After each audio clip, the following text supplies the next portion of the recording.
Only a crazy person would expect a different outcome doing the same thing over and over again.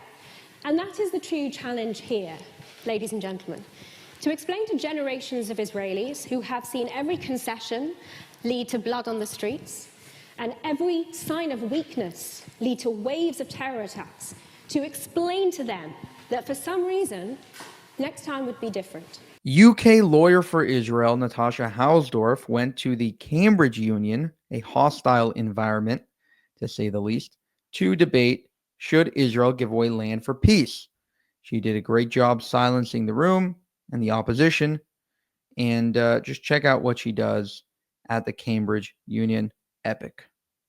Ms. Natasha Hausdorf is a barrister at Six Pub Court Chambers, a frequent speaker on international law and a commentator on the Arab-Israeli conflict.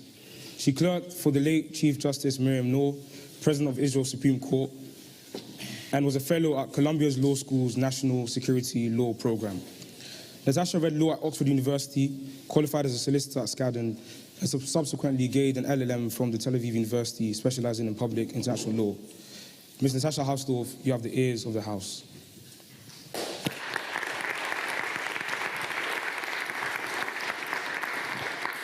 Mr. President, thank you. Ladies and gentlemen, it's a pleasure to be here to set the record straight because we've already heard a plethora of misinformation. I'm going to address the heart of this conflict. I'm going to lay down some law, given the misrepresentations we've already heard on occupation, and I'm going to be talking about learning from history. At the heart of this conflict is a racist refusal to accept the Jews' right of self-determination in their ancient homeland as an indigenous population. That is what the nation-state law, the basic law, was talking about, and it didn't change anything about the legal framework or the status of citizens in Israel. It was a declaratory law on exactly that issue. But long before the establishment, or I should say the re-establishment of the Jewish state, Arabs have been killing Jews because they are Jews. From the Tzfat massacre of 1834 to the Hebron massacre of 1929, to the continuous wars of attempted annihilation against Israel, to the multitude of terror attacks against Israeli civilians, to the recent murder of Lucy, Rina, and Maya D. May their memories be a blessing. Gunned down in cold blood by Palestinian terrorists. Arab aggression has cost tens of thousands of lives. And at the heart, I'll take you once the protect time is over, I think, and at the heart of this motion and the heart of the conflict is the racist call to cleanse the land of Jews, calls maintained by the Palestinian Arab leadership, Mahmoud Abbas, and his promise that not one single Israeli would remain in a Palestinian state. Go ahead, sir. Why is it the land of Jews? They live there, but other people I didn't use... Sir, what I said was that the Jewish people are an indigenous people. If you wish to take issue with that, we'll have to have a whole separate debate. But they... Forgive me, sir, you've had your point. The question here is whether or not Jewish people have a right to self-determination like anyone else. No one is denying any other people's right to self-determination, certainly not in this debate. And yet the issue is taken with Jews. And Mahmoud Abbas's promise that not one single Israeli would remain in a Palestinian state. And that is the purpose of these continued attacks. Now, the proposition are either deaf to this reality or they simply do not care. The Palestinians have been clear that any concession of land by Israel will lead to the ethnic cleansing of Jews and will be used as a platform from which to continue to attack Israel. That is what Hamas and the Palestinian Authority continue to call for. I'm calling for a reality check, and that includes the appalling way that the Palestinian Arabs have been treated by their own people, by surrounding Arab states that have kept them in refugee camps for generations, and by Hamas and the Palestinian Authority that subjugate, repress, and torture them in their own autonomy. Because despite what you've just heard from the proposition, the Palestinians do have self-government. No wonder polls of Palestinian Arabs consistently show that their preference is to live in the state of Israel, where Arab citizens of Israel enjoy all of the freedoms, yes, sir, are the only democracy in the Middle East, don't they? The poll numbers that you just brought up is for Arab citizens of Israel, which is not what this debate is about. Forgive me. No. Let me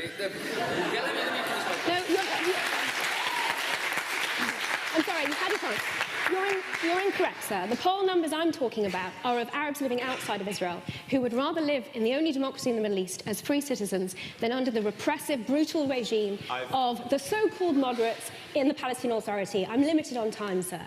The reality of the situation is that Israel's withdrawal from the Gaza Strip enabled Hamas to establish an Iran-funded terror launchpad from which both Hamas and Palestinian and Islamic Jihad have launched tens of thousands of missiles onto Israeli communities, over 100, in the last few days alone. The reality is that following the Oslo Accords and the so-called moderates in the Palestinian Authority, they incite nursery school children to become martyrs by killing Jews, and they incentivize the killing of Jews through their pay-for-slay policy, which pays convicted terrorists stipends depending on the number of innocents they kill. Peace is not on offer in this equation. That is the reality which the prosecution seek to gloss over. It's important for me to lay down some law, and this is the second issue I want to touch on. In light of what has just been presented to you, because anyone who values a rules-based international order should be troubled by the misrepresentation of international law and the attempt to mask political opinion as law. And that is what we have continued to hear tonight. And I take one example. The fundamental default rule of international law, which governs the formation of a state's borders at the moment of independence, is called uti possidetis juris. It dictates that a new state inherits, as its international borders, the boundaries of the pre-existing administrative unit.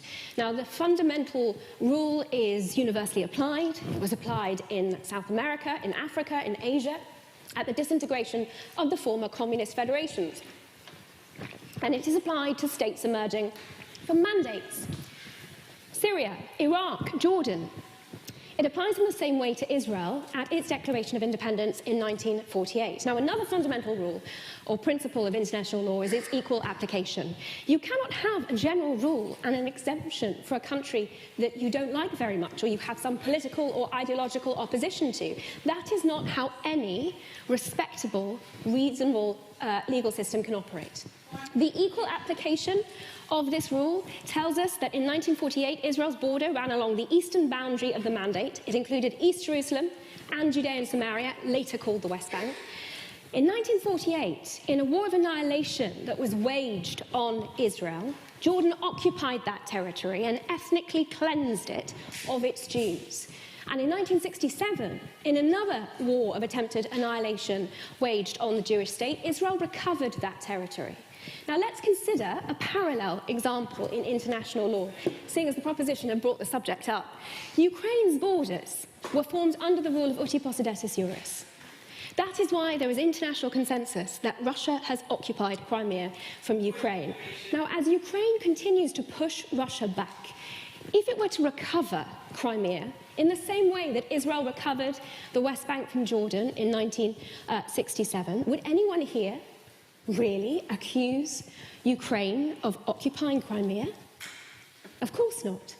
Why the double standard for the Jewish state? The fact is that there is no occupation under international law. That is a political term, a libel with no legal basis. Point of information. Likewise, the claim of illegal settlements, a term which seeks to justify the ethnic cleansing of Jews by implying that they should be excluded from certain areas just because they are Jews.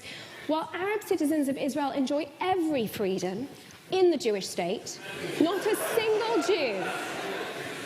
When I was working at the Supreme Court, the judges I was serving include an Arab justice, and we have members of Knesset who supposed to serve the Arab community, but they don't, because they pull the line that the prosecution have already been towing this evening instead of serving the interests of their constituents. You may laugh, ladies and gentlemen, it reveals only your ignorance.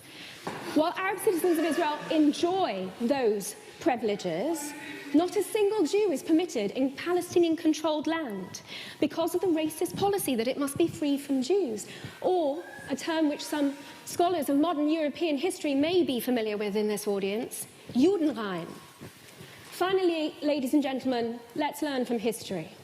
Immediately after the Six-Day War, seeking peace with its neighbours, Israel sought to return the Sinai and the Golan Heights to Egypt and Syria, and the response was the Arab League's three no's of Khartoum: no peace with Israel, no recognition with Israel, and no negotiations with Israel.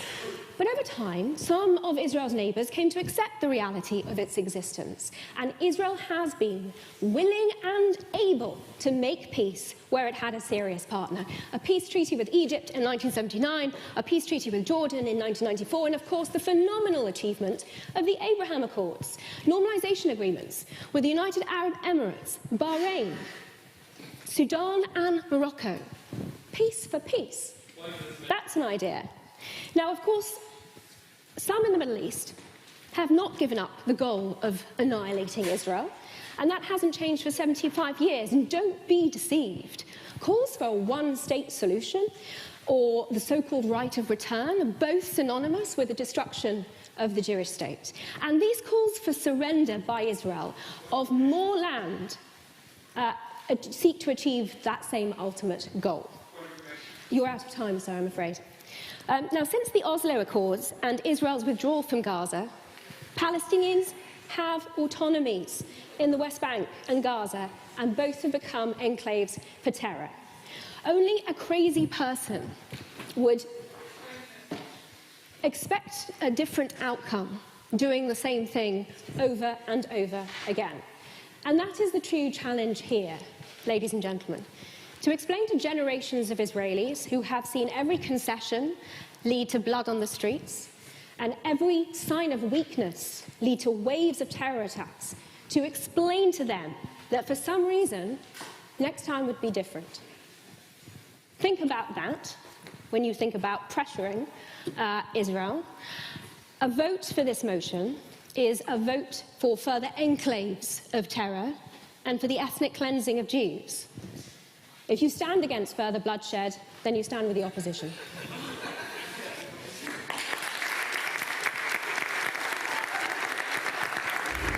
Israel should not give away land for peace. Natasha Hausdorf is correct. The best example of this is Gaza. We tried it. We tried it in Gaza in 2005.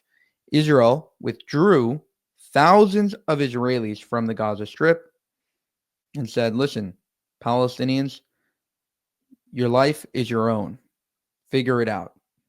We're not involved. You can't blame us anymore. They elected Hamas.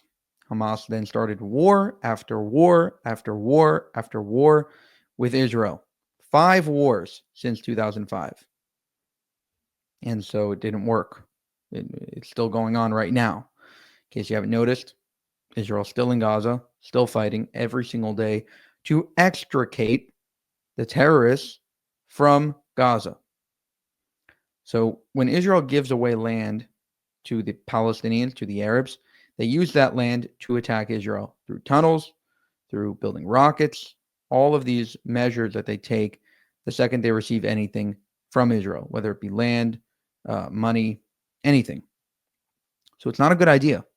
It hasn't been a good idea. It's tried and tested. The Palestinian state has already been tried and tested. It was a failed experiment multiple times. It failed in the West Bank, Judea, Samaria. It failed in Gaza. Trump is right. The only way to move forward is for Israel to take it over, maybe to give it over to America, who knows. But it cannot be the Palestinian people that govern themselves. They have proven that they can't. For more, subscribe to the channel. If you want to help us make more of these videos, you can go to buymeacoffee.com/JewishUncensored. Thank you for watching, and have a good one.